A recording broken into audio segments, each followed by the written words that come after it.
अस्सलाम वालेकुम। मैं आपको कनाडा के खूबसूरत सूबे ब्रिटिश कोलंबिया के वैंकूवर आइलैंड से अपने चैनल पर खुश आमदीद कहता हूँ।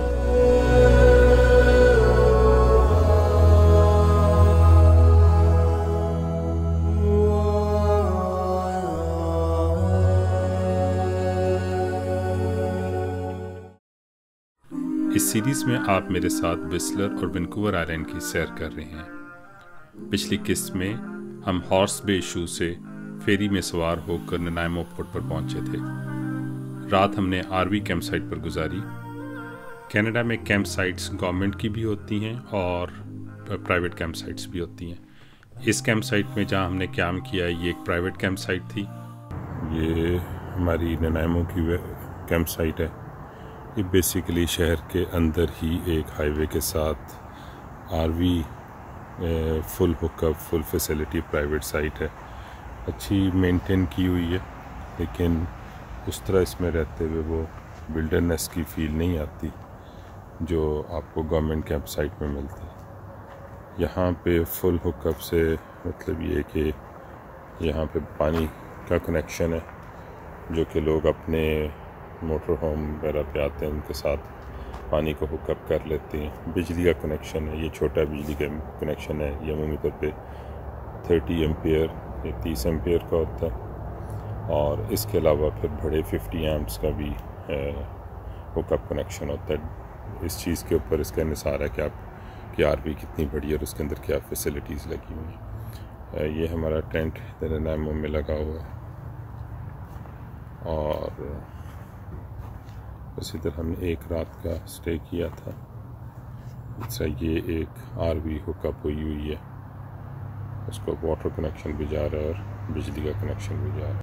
कैंप साइट पर एक रात गुजारने के बाद अब हम पोर्ट एल्बर्नी के लिए निकल पड़े हैं, और रास्ते में कैथेड्रल ग्रूव जो कि मैकमिलन प्रोविंशियल पार्क का एक हिस्सा है उसमें कुछ देर रुकेंगे, जहां मैं आपको 800 साल पुराने डगलस फर दिखाऊंगा। इस पार्क का साइज़ तकरीबन 300 एकड़ है, और नॉर्थ वैंकूवर आइलैंड पर ही दुनिया के सबसे बड़े डगलस फर दरख्त भी मौजूद है, जिसका नाम रेड क्रीक फर है। इसका डाया यानी कुतर तकरीबन 4.2 मीटर यानी 14 फुट है, और इसका सरकमफ्रेंस यानी कि इसका घेराव 35 फुट है, और ये दरख्त तकरीबन 1000 साल पुराना है। वैंकूवर आइलैंड पर ड्राइव बहुत ही दिलफ्रेब होती है। ये इंतहाई लश ग्रीन आइलैंड है, सारा साल यहाँ पर बारिशें होती हैं। ट्रॉपिकल आइलैंड है, और ये ब्रिटिश कोलंबिया के रेन फॉरेस्ट का हिस्सा है। रास्ते में जाते हुए एक इंतहाई खूबसूरत लेक नज़र आई, जहाँ पर थोड़ी देर के लिए गाड़ी को रोका और वहाँ पे कुदरत की हसीन नज़ारों को एंजॉय किया।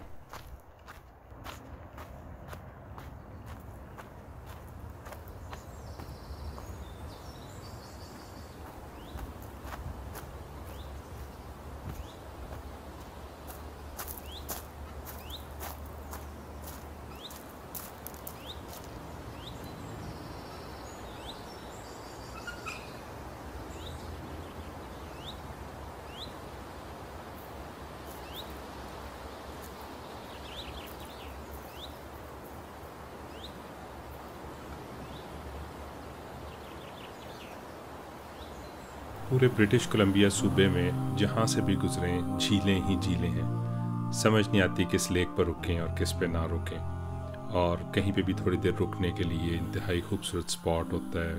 अमूमी तौर पर इन लेक्स के ऊपर आरवीज़ कैंप होते हैं, जहाँ पे लोग अपनी आरवी लेके आए होते हैं और पूरा पूरा हफ्ता गुजारते हैं। आरवी की कई किस्में हैं, जिसमें आरवी रूम व्हीकल कहलाती है, जिसके अंदर ट्रक कमरे के साथ अटैच होता है। एक और टाइप होती है जिसको ट्रेलर कहते हैं, जिसको ट्रक के ज़रिए खींचा जाता है, जो कि ट्रक के साथ अटैच नहीं होता, उसको पार करके ट्रेलर अलग हो जाता है। और इसके अलावा एक और टाइप होती है जिसको फिफ्थ व्हीलर कहते हैं, जो कि बेसिकली ट्रक के बैक पर हुक हो जाता है। तो मुख्तलिफ़ किस्म की ये आरवीज़ होती हैं। लोग इनको यहाँ पे पार्क कर लेते हैं और अपनी समर में कैंपिंग इन इलाकों में करते हैं। इसके अलावा कैंप साइट्स भी होती हैं जहाँ पर कैंप भी लगाए जा सकते हैं।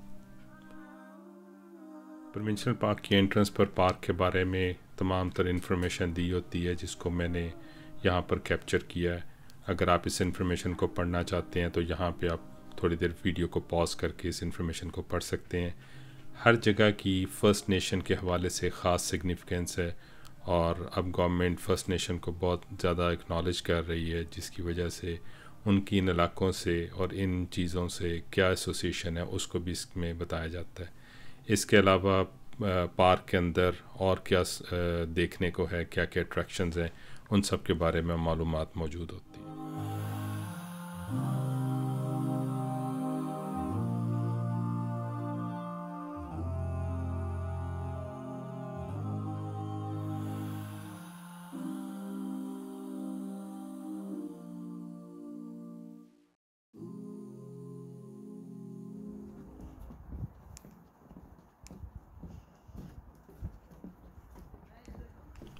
इस तरह के पार्क्स में अमूमी तौर पे ज़मीन से उठा के यानी कि रेस प्लेटफॉर्म बनाए गए होते हैं बहुत सी जगहों पर वॉक करने के लिए। उसका बुनियादी मकसद ये होता है कि लोगों के चलने से जो भी उधर ज़रूरी जड़ी बूटियाँ हैं या जो भी वहाँ पे हैबिटेट है वो ख़राब ना हो। उसकी एक बहुत बड़ी वजह ये होती है कि एक पूरा इको साइकिल होता है, और लोग अगर उस पर चल के उन छोटी जो प्लांटेशन होती हैं उनको ख़राब कर देंगे तो पूरे का पूरा इको साइकिल डिस्टर्ब हो जाता है। बहुत सी ट्रेल्स पर हम जाते हैं जहाँ पे जगह जगह बोर्ड लगे होते हैं कि आपने ट्रेल से हट के नहीं चलना, ताकि जो इर्द गिर्द वेजिटेशन है वो ख़राब ना हो और इको साइकिल डिस्टर्ब ना हो।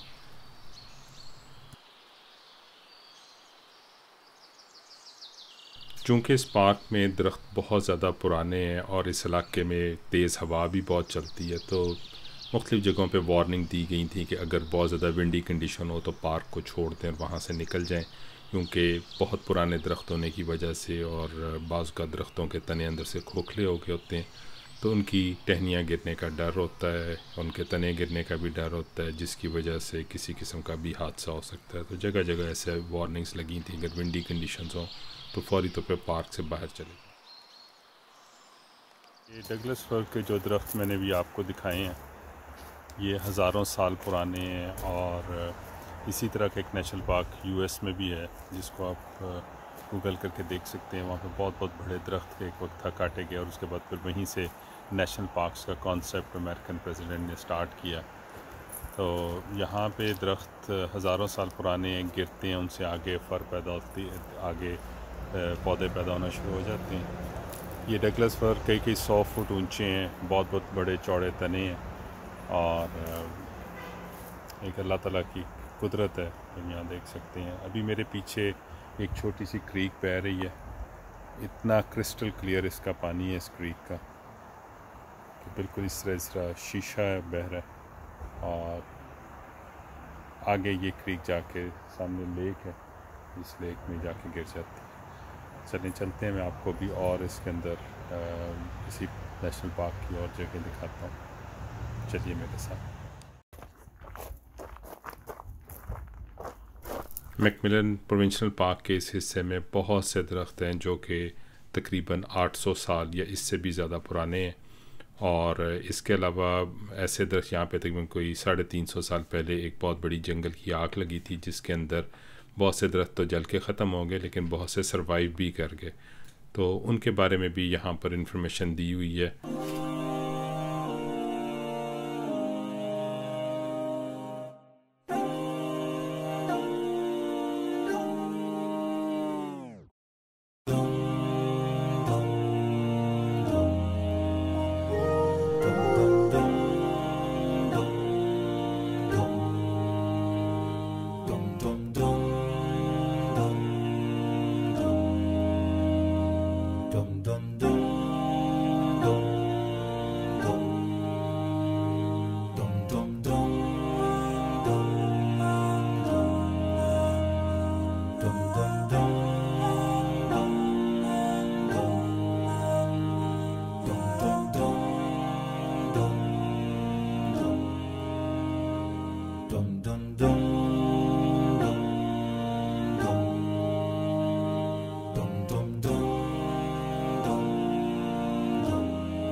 ये वाला दरख्त सबसे बड़ा दरख्त है पूरे पार्क का।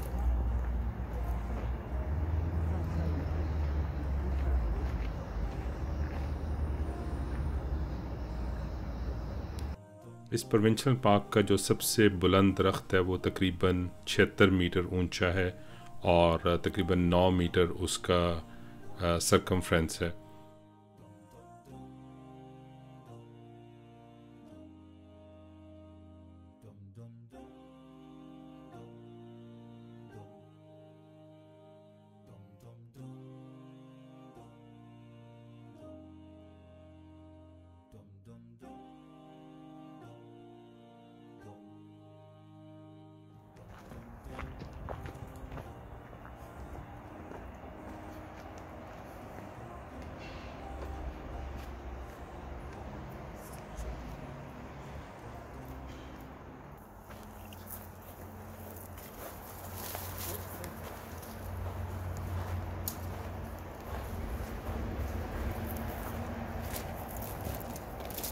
पार्क के अंदर से इंतहाई शफाफ पानी की क्रीक भी गुज़र रही थी।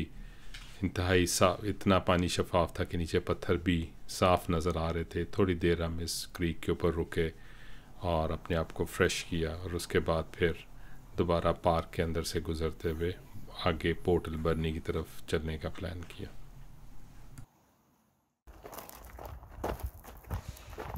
इस वीडियो को यहाँ पे इख्तिताम करते हैं और अगले एपिसोड में आपको अपने साथ पोर्ट अल्बर्नी तक लेके जाऊँगा। उम्मीद है आज की वीडियो आपको पसंद आएगी। इस वीडियो को लाइक करना ना भूलिएगा। अगर आपने अभी तक से चैनल सब्सक्राइब नहीं किया तो चैनल को सब्सक्राइब भी कर दें, बेल आइकन को क्लिक कर दें ताकि आपको मेरी आने वाली वीडियोस के बारे में पर वक्त इन्फॉर्मेशन आ सके। मैं इन ट्रैवल वीडियोस के साथ साथ अपने छोटे छोटे DIY होम प्रोजेक्ट्स और डिफरेंट स्किल की वीडियोस भी साथ साथ अपलोड कर रहा हूँ, जिसकी मैंने अभी रिसेंटली एक कैरम बोर्ड को किस तरह बनाया था उसकी वीडियो भी अपलोड की। अगर अभी तक से आपने उस वीडियो को नहीं देखा तो ऊपर उसका मैंने डिस्क्रिप्शन में लिंक दे दिया, आप उसको भी देख सकते हैं।